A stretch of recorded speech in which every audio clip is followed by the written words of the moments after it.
Bonjour vous, j'espère que vous allez bien, c'est May. Et aujourd'hui on se retrouve pour ma vidéo pile à lire du mois. Alors, peut-être plutôt fin du mois parce que quand je filme cette vidéo on est le 17 juin et j'ai complètement oublié de le faire plus tôt parce que les mangas sortaient un peu plus tard ce mois-ci, donc c'est assez compliqué de vous faire une pile à lire quand j'ai pas vraiment de pile à lire vu que je dévore tous les mois les mangas dans le mois. J'ai jamais de pile en attente, c'est rare, enfin ça m'arrive d'en avoir en attente, quand vraiment il y a beaucoup de sorties dans le mois. Mais ce mois-ci, bah ça a été plus compliqué vu que les mangas sont sortis un peu plus tard. Mais j'ai quand même une petite pile à vous présenter pour cette fin du mois de juin qui est assez petite, hein, mais vraiment, et qui a des gros formats quand même. Autant vous dire que on verra si j'aurai tenu mes engagements dans la update lecture du mois de juin, dont vous allez voir les premiers mangas que j'ai lus au début du mois, que je ne vous ai pas présenté dans cette pile à lire. Donc c'est parti, je dois lire le roman Le Château Solitaire dans le miroir que je me suis procuré il y a de ça 2 mois ou un mois, je sais plus. Les mois passent tellement vite que je ne sais plus où j'en suis. Je dois le lire, j'ai commencé à le lire, comme vous pouvez voir, j'ai un petit marque-page, j'ai commencé à lire les 5 premières pages. Donc pour le moment, c'est plutôt sympathique. J'aime beaucoup comment l'histoire démarre. On a des thématiques assez fortes dedans qui nous parlent peut-être de problèmes qui s'est passé à l'école et qui fait que la personnage a eu un traumatisme, mais j'en sais pas plus parce que j'ai lu que les 5 premières pages, mais déjà c'est la conclusion que j'ai. C'est de l'auteur Sugimura Mizuki, et petite info sur ce roman qui est édité aussi en manga, j'ai vu ça après m'être procuré le roman. Je me procurerai peut-être le manga plus tard, à voir vraiment si le roman m'a plu et que j'ai envie de découvrir le format dessiné et pensé par des mangaka.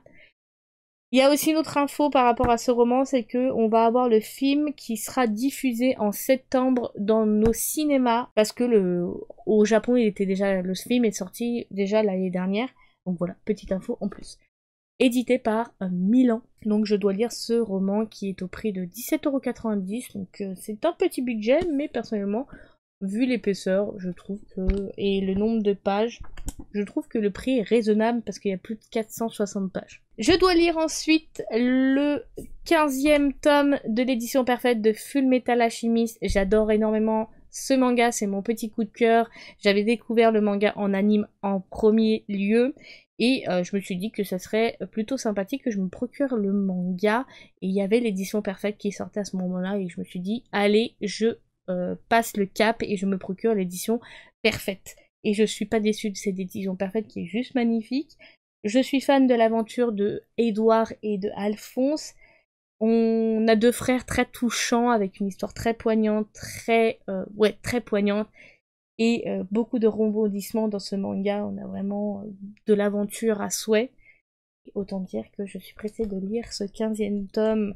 Je vais éviter de le feuilleter, mais je suis pressée de lire ce 15e tome parce que j'adore. Et c'est de la mangaka Hiromu Arakawa et c'est édité par Kurokawa. Et il est présenté comme ceci. Je dois lire ensuite le volume 10 du webtoon Solo Leveling, qui j'ai réussi à me procurer l'édition parfaite, que je vous ai fait une petite vidéo qui sortira peut-être après celle-là ou avant celle-là. Je ne sais pas trop, mais de l'unboxing où je vous montre tout ce qu'il y a à l'intérieur et ce que j'en pense, si ça vaut clairement le détour, au prix de 19,90 € pour l'édition parfaite. Et du coup, je dois lire ce webtoon que j'ai eu un coup de cœur aussi. On va suivre encore les aventures de Jinwoo. On nous a laissé sur une fin de malade à la fin du 9e volume. Donc là, autant dire, je suis pressée de savoir ce qui se passe parce que au fil de l'action, c'est horrible de s'arrêter en pleine action. Voilà. Autant dire que je dois le lire. Et si vous ne connaissez pas, je vous le conseille. Vraiment. Vous pourrez parce qu'il vaut clairement le détour. Si vous aimez l'action, vous aimez les personnages badass, il est trop bien. Je dois ensuite lire, que j'ai toujours pas lu et que je me procurais pourtant le mois dernier, le webtoon Jungle Juice. C'est un webtoon que j'ai déjà lu sur la plateforme Webtoon, que j'avais énormément adoré. J'ai eu un coup de cœur pour ce webtoon là, il est vraiment très bien pensé. L'histoire est vraiment géniale. Bon, elle est assez particulière parce qu'on a un personnage qui se retrouve à se transformer avec des gènes d'insectes à cause d'un espèce de... Comment on appelle ça? D'insecticide qui s'est fait asperger dans la poire qu'il a utilisé pour éviter d'avoir des insectes chez lui. Et du coup voilà, donc on va apprendre comment il va devoir cohabiter avec cette nouvelle apparence, comment il va devoir apprendre à contrôler cet insecte-là parce que bon, il pourra perdre contrôle. Donc voilà, donc c'est édité par Panini parce que Panini se sont mis dans les webtoons aussi, donc c'est Panini Toon, ça s'appelle. Et la jaquette se présente comme ceci, je vous ai montré à peu près. Et je dois lire ce premier tome. Mais je prends le temps de le lire parce que comme j'ai déjà lu sur la plateforme, bah je vais redécouvrir ça tranquillement de mon côté. Je dois lire le tome 14 du manga. Alors, c'est vrai qu'au début, je vous avais dit que j'avais dû lire 4 tomes pour être convaincue à fond dans l'histoire. Je ne suis pas foot du tout, encore une fois, et sport, pas du tout non plus. Et vraiment, j'ai eu un coup de cœur dès le 4e tome. Vers le 4e tome, je suis entrée direct dans l'histoire parce qu'on n'a pas que du foot, c'est pas qu'une histoire de foot, on a aussi un peu du mélange Battle Royale où ils vont devoir passer des épreuves pour mériter leur place, ou alors ils seront éliminés et ils pourront plus jamais participer à une compétition de foot. Et voilà, j'ai enfin le 14e tome parce que ça nous a laissé sur une compétition qui va se passer entre l'équipe japonaise et l'équipe Blue Lock. Et vraiment, je suis impatiente de découvrir ça dans cette magnifique jaquette dont le personnage je ne sais pas encore. On va le découvrir, je pense, dans ce 14e tome. Édité par Pika Édition et les mangaka Muneyuki Kaneshiro et le dessin c'est Yutsuke Namura. Voilà, tout simplement. Et impatiente de lire ce 14e tome. On continue sur les mangas. Je dois lire le 11e tome du manga L'Atelier des Sorciers dans son édition collector que j'ai réussi à trouver en magasin parce que je me le suis pas précommandé en avance. Il y a des fois, je fais une overdose en fait de précommande d'édition collector parce qu'il y en a beaucoup trop et il y en a certains qui ne m'intéressent pas parce que moi je suis très fan des éditions collector avec une jaquette réversible et dont le contenu me plaît et m'intéresse. Il y a des fois, il y a des contenus, si c'est que des marque-pages, moi personnellement ça m'intéresse pas parce que je ne les utilise pas et qui vont rester dans leur coin. Donc j'ai pris le 11e tome de l'Atelier des Sorciers en édition parfaite qui est magnifique et je suis très impatiente de découvrir ce 11e tome qui nous avait laissé sur aussi un suspense dans le 10e tome. Donc très impatiente, sachant que la parution japonaise et française ne se suivent de pas très loin, donc des fois les tomes ne sortent pas tous les 3 mois comme certains mangas. Celui-là, je pense qu'il va prendre un peu plus de temps pour le 12e tome qui devrait sortir oulala, dans un petit temps. Donc je dois lire ce 11e tome, tout simplement. L'Atelier des Sorciers, c'est de la mangaka Kamome Shirahara et c'est édité par Pika Édition.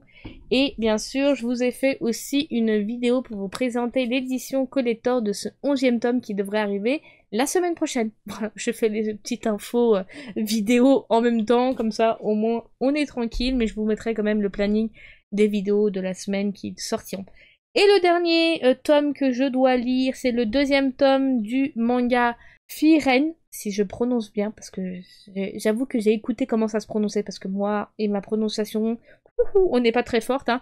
Donc le 2e tome de Firen, j'ai lu le 1er tome. C'est un manga que je suis pas encore convaincue, donc j'attends de lire le 2e tome, voir si l'histoire me convainc, parce que normalement en général il me faut les 2 premiers tomes pour être convaincue. Bon, c'est vrai que pour Blue Lock, j'ai dû attendre les 4 premiers tomes pour être convaincue. Donc je vais quand même attendre de finir ce 2e tome pour savoir si je continue la série ou pas.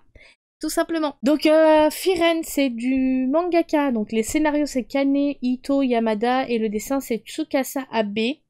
Et c'est de l'éditeur Kion et c'est un shonen et ça nous raconte l'histoire d'une elfe qui étaient partis à l'aventure avec un groupe. Ils sont revenus victorieux d'une bataille avec le grand roi démon. Et là, elle va se retrouver du coup à repartir à l'aventure quelques années plus tard.